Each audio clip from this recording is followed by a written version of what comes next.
Waiting for you. If I were to pick an MVP this year, aside of Nikola Jokic, it's not Joel Embiid because he's too soft. It ain't LeBron James because Father Time's beating him. It ain't James Harden because he shoots too many doggone shots to try to get his percentage up. And by the way, his percentage is falling. It will be someone that's won it before, and that is Stephen Curry. He's been proving it all month. Welcome back to Snowman in the Morning.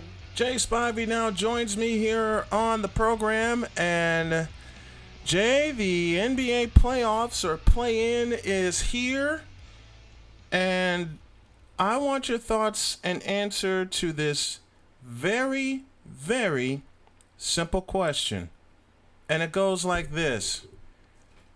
Why are people still including LeBron in the MVP conversation? Please talk to me. I don't know how, since he's missed a huge chunk of the season. I don't know how that's possible. Listen, I mean, LeBron James is obviously one of the all-time greats, but You can't say he's MVP this year. You just can't. I mean, he usually. I speak volumes about he's always on the court and I was always willing to play, but he's just not been healthy this year. And that's the biggest problem with him and Joel Embiid. Oh, absolutely. You can never count on Embiid. Never. I put a post up on Facebook some time ago, and you were one of the first ones to catch the meaning behind it.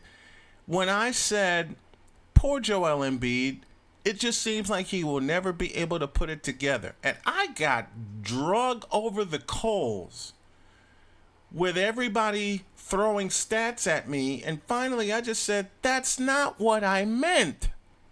Yeah. It's not what I meant. He could easily be the Eastern Conference's version of Nikola Jokic if he ever put a complete game together. Oh, absolutely. Absolutely. That's what I meant. I mean, well, I think a bigger part of his problem is not just physical health, it's mental health. Yes. You just cannot count on him. You cannot count on the guy. Thank you. And you caught, like I said, you were one of the first ones to catch the meaning behind it. It's not his physical appearance. It's between the ears. Absolutely. And he hasn't gotten it yet. There's your problem. And that's why Philadelphia, I hate to say this, but I'm going to say it anyway. Like I always say, I'm going to say it the way it needs to be said. Simmons and Embiid are going to be two of the biggest reasons Philadelphia fails to reach the finals this year, even though they're the number one seed. I couldn't agree more. I just could not agree more. just like pretty much, I know that at least in the East that the Nets are the prohibitive favorite, but I don't know if you can count on a team with Kyrie Irving on the team. Can you say that again, please? I just don't think you can ever count on a team with Kyrie Irving, and the only time he ever won was when LeBron was on the team. And he got ruined by LeBron. I said this 5 years ago, after he hit the championship-winning shot in Oakland, where he should have gotten the MVP for that. Nope, gave it to LeBron. Nope, gave it to LeBron, and since then, Kyrie Irving has not been himself at all. Oh, I agree. So he's just, I think he feels like he's almost like, Adam Silver in a way. Yeah, absolutely. That's a good way to put it. He's like Adam Silver in a way. He acts like he's the commissioner of the league.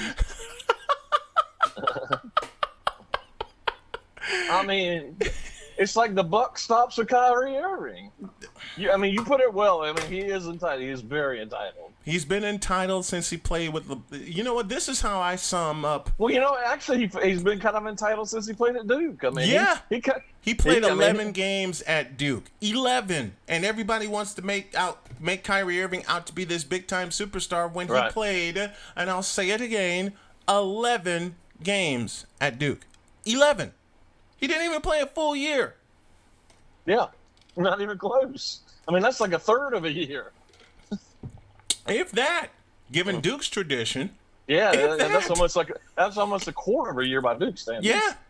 Yeah, that's a quarter of a year. And so he's a part of the 50-40-90 club. And I jumped on a post on Facebook immediately and said, "So what?" Yeah, I'll let you guess the reaction to that.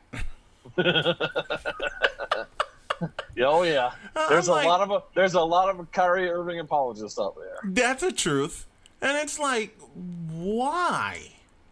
Why are you cheering on a guy that's been oft injured, off on his jump shot? Doesn't have it at times between the ears. Just reference the 2 years in Boston.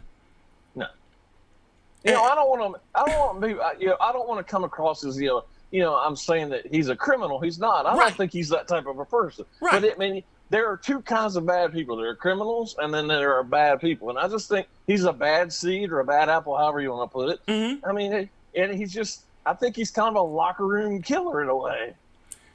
Like I said, just reference the 2 years in Boston. Oh yeah. Especially the year where he was out with an injury and the Celtics came within 12 minutes of the NBA World Championship Series. Yep. There's your answer right there. They came within 12 minutes of the World Championship Series. And I'm not betting on either Philadelphia or the Nets. Because despite what people think about me, and there are many of an opinion,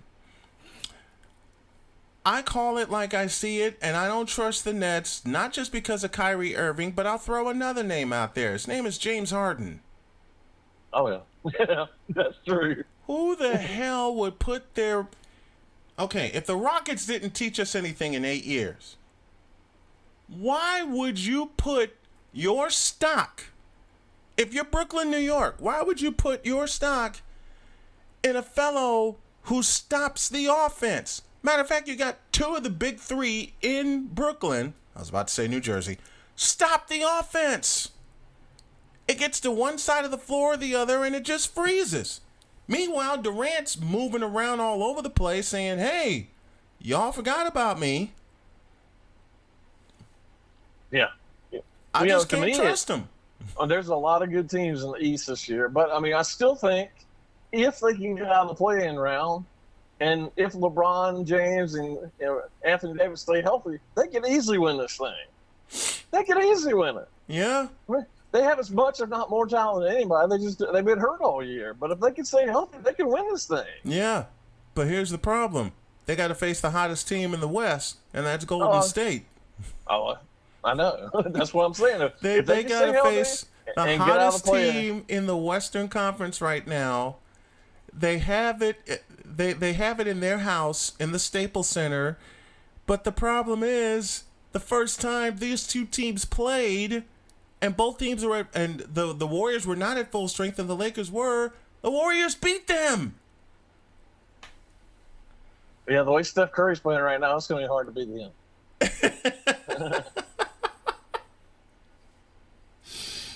That's the thing. Experience belies the Warriors because they went into Los Angeles and beat them. First part of the year. And no one wants to look at that. No, well, they're always going to pick LeBron above Steph Curry. Yep. They're always going to do that. You know that. Yes. You know that. I don't care what Steph Curry's done in his career. He's always going to be playing second fiddle to LeBron. And I'm not saying that's a bad thing. Because LeBron's backed it up. But right. But, for the most part, at least the media and the so-called fans out there, I'm putting air quotes out there, are always going to put LeBron above Steph. You said it the exact way I would. The so-called fans, the pseudo fans, as I like to say. As I put them in air quotes. The pseudo fans. That's right. That's exactly right. When the deal went down with James Harden going to the Nets, I fell out of my chair and laughed for 20 minutes. I did. I'm standing right now and I'm minutes. laughing. I'm literally standing in my living room right now and I am dying laughing myself. I'm just going, why are the Nets making this move? It's like, they basically, and my friend Jake Assman said this on his show, and it's so true, and I want your thoughts on this. The Nets mortgage their future, giving away their young players for a shot at a title within 18 months. That's all they bought themselves was 18 months. I don't know that I'd say mortgage their future, but I mean, I do think they did take a gamble, especially as severe as Durant's injury was. They did. And that's been proven over and over this year because he hadn't been able to stay healthy either. Yep. None of them. And None honestly, of them played a full year. Everybody talks about knee injuries, and knee injuries are still bad, but they're not as bad as they used to be because they have that surgery has really gotten a whole lot better over the year. Mm-hmm. But to me, Durant's injury is probably the most severe injury, especially for a basketball player. Yes. When you tear your Achilles tendon, it is not good, and it takes forever to heal properly. Yeah. Yep. I mean, when you that Achilles is no joke. You know, we see that it's starting to become a regular injury in a lot of sports these days. It's hard to recover from this injury. It really is. Jay Spivey joining me here on the program. Go ahead, Jay. And it affects whether it heals or not, it affects every muscle and ligament in your legs. It just does. Mm-hmm. You know, everything's kind of connected together there. And if that doesn't heal or you're trying to overcompensate, it's going to cost you in the long run. Yep.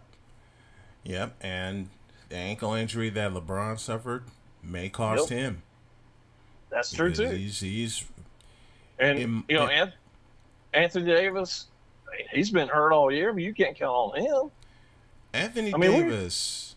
We got 2 months here if they make it that far. We got 2 months here, and it's a haul. It is. It's just not, and you're playing the same teams every night. I mean, they're going to do some studying too. Yeah, they are. Yeah, just ask the Portland Trailblazers. I mean, this is not playing the Orlando Magic or Detroit Pistons every night. You're playing against really good teams every night. If there are two teams in the West, and we'll stay in the West for a moment, if there are two teams in the West that are going to give the Lakers a bunch of problems, one is the Warriors, the other is the Trailblazers. Without question. Without question. In fact, I wouldn't be surprised if by some way, and I love Denver, I love Utah, but I would love to see the Warriors and the Blazers hook up for another Western Conference final. That would turn the NBA world upside down. It really would. And they have seemed to have struggled a lot with the Blazers over the last couple of years. Yeah, and here's the one thing about Anthony Davis that no one wants to take a look at, and it's something I mention all the time. In now 10 years that Anthony Davis has been in the league, has he played a full season? I don't think he has. Nope. If he did, it was early on in his career. He has not played a full season, whether it's 82 games or 72 games. He has not played a full season in 10 years. And LeBron's only done it once. Yeah. But I think LeBron's was more rest rather than being hurt. Yeah. He hasn't really been hurt a lot in his career. He's had some injuries that are cost him some time, but nothing really severe. Mm-hmm. And I think it's mostly because his build. He's built like he is. Yeah. I'll give you that. I will give you that. Jay Spivey joining me here as we talk NBA. One more note before we get out of here, and it's something that I've gone back and forth with these pseudo NBA fans. The name Russell Westbrook. I applaud the fact that he broke the triple doubles record. But to me, I think he's cheapened that stat because of the way he went about it. Am I wrong? No, not at all. Absolutely not. I don't know. Honestly, I think the triple doubles is kind of overdone, and that's not a disrespect toward him. I just think the game has changed so much. I mean, it's pretty easy to get a triple double these days if you're a guard, especially. Yeah. It was such a stat that was lauded once upon a time, and now for me, it's been cheapened over the years. Oh, I couldn't agree more. And I like Russell Westbrook. He's a great player, but I don't know that. I mean, to get it, it's not that big a deal these days. I mean, It that's really a isn't. great, and I'm sure he respects that record. And I'm sure there's a lot of other people who do too. But Mm-hmm. you know, does the average NBA fan or any NBA fan care that much? I mean, they don't care. It's true. It's absolutely true. And again, I've been raked through the mud. Like, how can you say this about Westbrook? Look, I've seen triple doubles before. I've seen them achieved, and when they're achieved, it's now it's like meh. And Well, I it's mean, that's the biggest pretty reason. much Like you said, the game has changed so much. that's pretty much a two-person team anyway between him and Bradley Beal. I mean, they're just going to pass it to each other basically. Yeah, that's it. That's it. And Russ is on his second team in 2 years. How long is he going to last in Washington? I mean, That's probably more up to him than it is Washington. I mean, I think Washington would like to keep him. yeah. We'll have to see. He's had a good season this year. He has. He really has. That's Jay Spivey joining me here as we talk all things NBA playoffs that begin tomorrow. And we're going to cover it and bring you the results and our opinions just like we always do. Thanks a lot, Jay. Appreciate having you on. Thank you, Brian. Take care. Have a good week. You too, my friend. All right. Thank you. Jay Spivey joining me here on the program. You know something? I can't no longer hate on Russell Westbrook, even though I'm going to. I'm doing it playfully. But he is a good player. My question is, has he worn out his welcome in Washington? We'll have to answer that later.